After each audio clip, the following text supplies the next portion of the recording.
Are you wanting to know what hail damage looks like on your own roof? Well, I'm going to show you. That way you can identify hail damage yourself if you want to. I'm going to do this for a couple different reasons. People are getting really sick of roofers canvassing the neighborhoods, banging on their doors, asking if they want a free roof inspection. And a lot of homeowners are just completely dependent on those roofers to tell them whether or not there's damage. So if you are comfortable enough getting on your own roof and you want to go up and see if there's hail damage on your own roof, here's how you do it. This is actually a good roof for me to show you this on because the hail hit with different intensity on one side of the roof versus the other side of the roof. So one side has easily identifiable and significant damage, and the other side is very subtle damage. So you're going to see what both look like. Okay, so this side of the roof took the brunt of the storm, and probably you can see, even at this distance, you can see those black spots on the roof. And so that's indicative of hail damage. And what has happened is the hailstones, these were about 1.5 inches in diameter, hit the roof hard enough to dislodge the granules from the asphalt.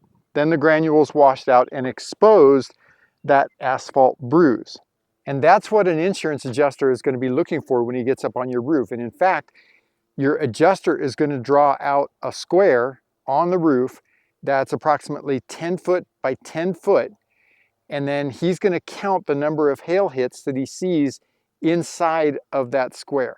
And he's going to want to see anywhere from between 8 to 12, kind of depends on the insurance company, depends on the adjuster. So now we're looking at the east side of the roof, and there is hail damage on here, but number one, it's not as significant, and number two, it's a lot more difficult to see, well, it's a lot more difficult to find and to see. That's why I'm a big proponent of not doing inspections with drones. You actually should be on the roof so that you can help identify whether it is or isn't hail damage by actually feeling it. So everywhere that you can see that I've got one of these little dots, that indicates a spot where I have found hail damage. Now, some spots, like this one here, those are pretty easy to see, okay? But then there's others that are really, really subtle. So one like this is one of the reasons why I want to actually get up on the roof, because I want to see it and feel it.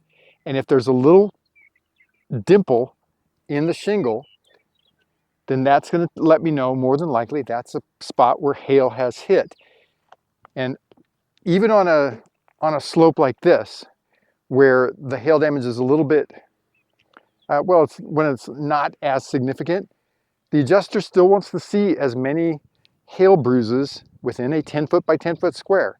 So he's going to draw one of those squares on every major roof slope on your roof, and he's going to want to find that much hail damage in each one of those squares. So I'm just going to walk you through what I'm finding on this side.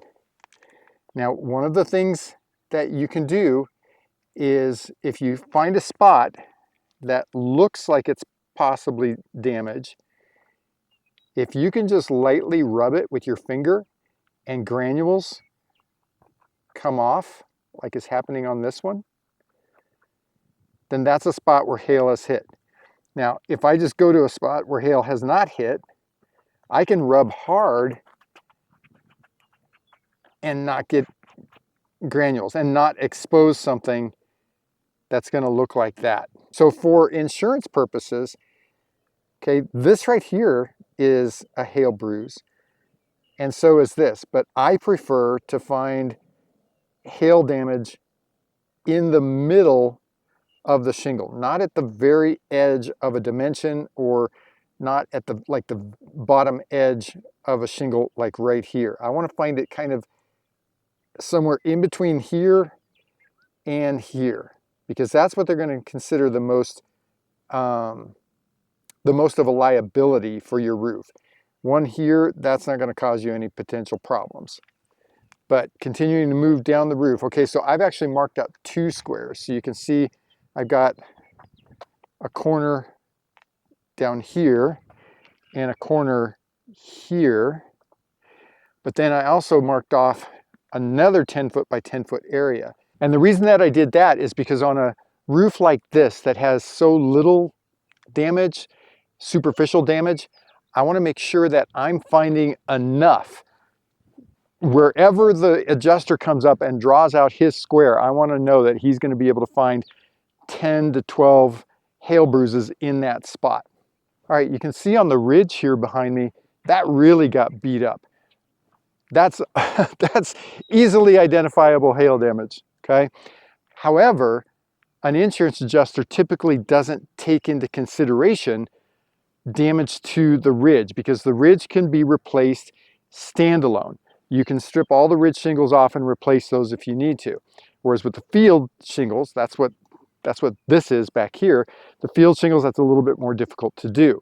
So an adjuster normally is not going to count the number of hail hits on ridge shingles to make his determination on whether or not he's going to replace your roof. All right, then just a couple of other things that you're going to want to look for, especially if you're trying to make a decision on whether or not to file an insurance claim, whether or not you think that an adjuster will accept a claim on your roof, is you want to look at the metal.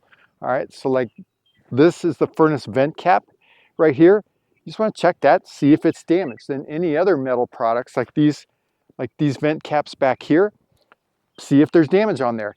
Now that doesn't normally functionally affect that product, meaning it doesn't affect how it functions. It's still going to work even if it's got some dents in it. But what it does do is it tells an insurance adjuster that yes, hail has hit the roof.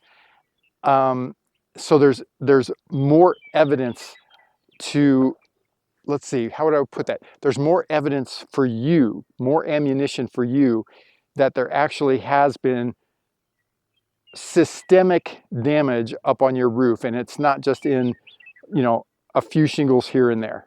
All right, so now that you know what hail damage looks like on your own roof, you're probably as qualified as 95% of the door-to-door roofing salesmen that are going to come up and inspect your roof.